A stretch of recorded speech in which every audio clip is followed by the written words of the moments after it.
All right, good afternoon, everybody. I just wanted to start out by saying thank you to our media partners. Thanks for being here, and thank you for the continued coverage of the Michael Vaughan case. I also wanted to begin by just giving my sincere thanks to all the law enforcement agencies, local businesses, and members of the public who helped us over the course of the last year and a half of this intense investigation. More recently, during the last 3 weeks, we could not have completed the work necessary without the selfless help of others. The community support has been absolutely incredible. As you know, from the time Michael went missing, this has been an all-hands-on-deck investigation, and it remains very active and an ongoing investigation. You can't take one of our most precious citizens from us and ever expect us to stop. During the course of this investigation to date, we received credible information that the remains of Michael Vaughan could be found in the backyard at 1102 Red Wing Street in Fruitland. As a result, the Fruitland Police Department obtained a search warrant for the residence along with the front and backyards. That search warrant was served on November 11th. It was a Friday. We served that late in the evening.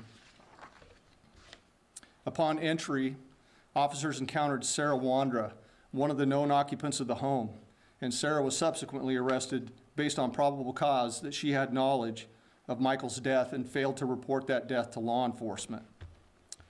The following day, the Fruitland Police Department, joined by the Idaho State Police, the Idaho Mountain Search and Rescue, the Fruitland Fire Department, and the Fruitland Public Works Department, began a very methodical excavation of the backyard of the Wanderer's home.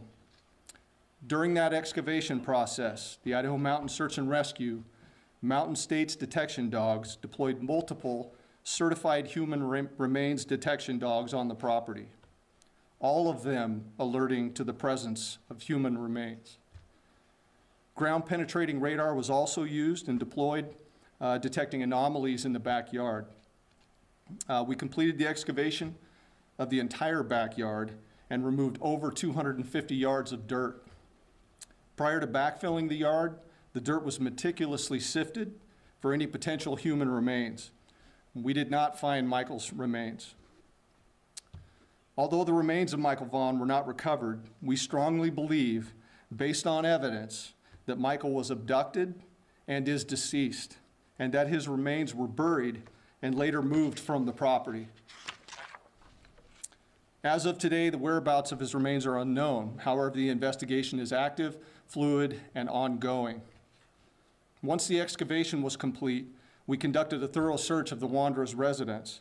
The search was productive, and additional investigative evidence was recovered and is currently being processed. Evidence suggests that the following individuals who are currently in custody are involved in the abduction of Michael Vaughan.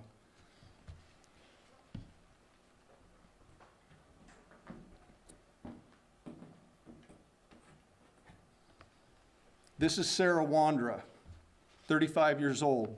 Sarah lives at 1102 Red Wing Street in Fruitland and was living there at the time of Michael's disappearance. We believe that Sarah has firsthand knowledge and is involved in Michael's abduction. Sarah Wandra is currently being held at the Payette County Jail for failing to report a death to law enforcement.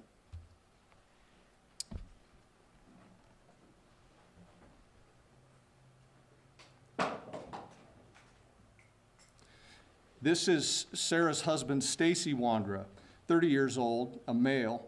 Stacy was also living at 1102 Red Wing Street in Fruitland and was living there at the time of Michael's disappearance. We believe that Stacy has firsthand knowledge and is involved in the abduction of Michael Vaughan. Stacy's currently being held in the Washington County Jail on unrelated charges. Now, the next individuals I'm going to introduce you to, let's go at the bottom there.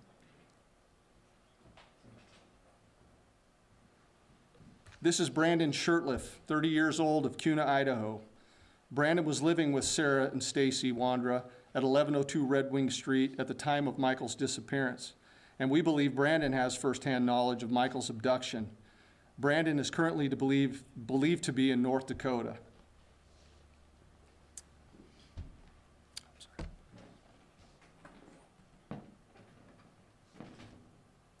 Adrian Lucien, 32-year-old male out of Toledo, Ohio. Adrian was staying with Sarah and Stacy Wander at 1102 Red Wing Street at the time of Michael's disappearance, and we believe that Adrian has firsthand knowledge of Michael's abduction. Adrian's currently believed to be in Toledo, but floats between Ohio and California. I strongly encourage Shurtleff and Lucien to contact the Fruitland Police Department detectives as the window of time for talking and cooperation is coming to a close. This remains an active and ongoing investigation with conversations taking place with the Payette County Prosecutor's Office about Michael's case and those individuals involved. We also believe that there are others associated with the Wanderers, Shurtleff, and Lucien who may have knowledge of Michael's abduction, and I would strongly encourage them to come forward and speak with my detectives.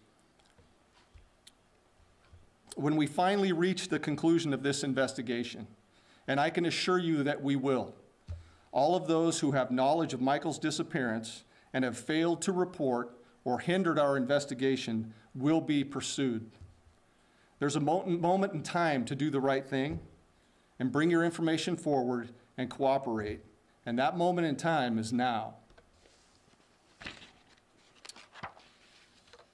To date, the Fruitland Police Department has received over 1,500 tips and leads, and we received many new leads since this phase of the investigation has began. We continue to ask our community for support and patience as we continue to aggressively work this case. We also ask that the Vaughan family's privacy continue to be respected, and we'll continue to post updates as information can be shared. Tips can be sent to findmichael@fruitland.org or to crimestoppers@343cops.com or the Fruitland Police Department at 208-452-3110. Tipsters can remain anonymous. So, before I open it up for questions, I just want to make it clear that this is a very active and ongoing investigation. It's super important that we maintain the integrity of this investigation, so I'd ask you that you'd please tailor your questions accordingly. With that, I'll stand for a few questions. Alex? So if Michael's remains are not found, will Sarah have to be released, or do you think that she will remain in jail once you locate the other people that you think are involved? It is my belief that she will remain in custody. But again, we're in talks with the Payette County prosecutor, and those talks are ongoing as far as charging. And you can't speak to any additional evidence that was found in the house, like you said, you can't? I cannot. Again, I just don't want to jeopardize the integrity of this investigation. Leslie? J.P. Wandra is listed as an inmate in Washington County Jail, but he's not on the Idaho court records because it's currently like federal hold. Are there any other charges aside from hers that have been filed in relation to this? Not that I'm aware of. Okay. Not at this point. Go ahead. What was different about the tip you received in this case after, 1,500 tips over the last almost year and a half? What led to the arrest and the search? Can you share any more about what led you to that home? I don't want to get into the details on that, but I can assure you that the tip that we received was credible. I also released that in an earlier statement that it came from one of the occupants of the home, which led to that, yes. I'm sure that you guys in your investigation are following social media pages, which a lot of us have looked at, and one of them indicates a trip out of state taken within the time frame. Without hampering the investigation, you guys are at least aware of that trip taken to get a dog? We are currently aware of a lot. Okay. And so I would tell you that you just need to trust us and trust in this investigation. We're making tremendous progress. We're comfortable with where we're at. I appreciate that question. So Sarah Wander didn't pass her mental evaluation for when they were in the hearing and things. Do you think this affects the investigation at all, considering that to be the case? I do not at this point.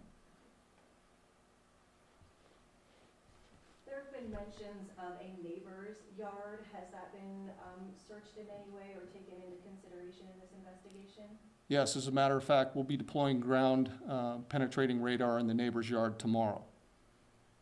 So we haven't done that yet, but we will. That's on the agenda for tomorrow, so thank you.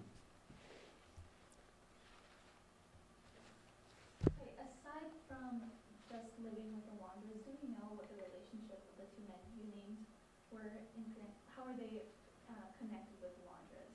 You know, this is ongoing. I'm not going to get into the semantics and dynamics of the relationship there.